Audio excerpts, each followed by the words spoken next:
Sapo Prokuroria e Posaçme ka paraqitur kërkesën pranë Kuvendit të Republikës së Shqipërisë lidhur me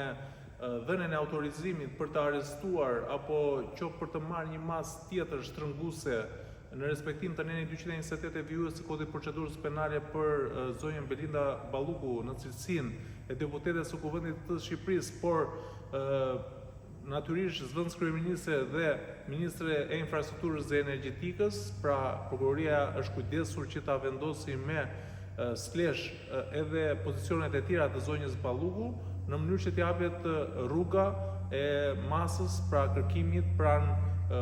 gjykatës së posaçme kundër krimit të organizuar dhe korrupsionit, ku pritet që të kërkojë një masë shtrënguese, e cila mund të jetë arrest në burg apo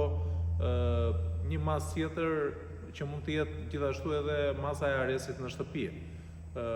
Kemi parë reagimin e zotit Rama, i cili u shpreh që 83 mandateve që na kanë besuar ne do t'i dalim zot dhe jemi të hapur për çdo kërkesë të organit të akuzës dhe do të dëgjojmë provat të cilat kërkon ky organ. Ekziston mundësia që gjatë kësaj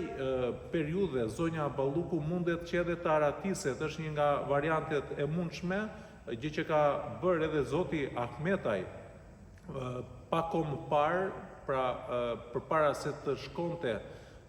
organi i akuzës dhe të kërkonte heqjen e imunitetit të tij, ai u largua. Kështu që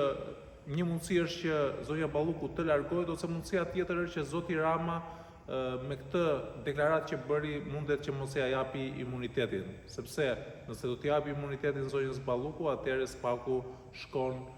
sërish me patllake, siç thotë zoti Rama, në selinë e tij për të marrë informacion lidhur me çështje të caktuara. Çdo gjë është për të parë, pra nëse do të jemi në një konfrontim të Këshillit të Ministrave apo të Kuvendit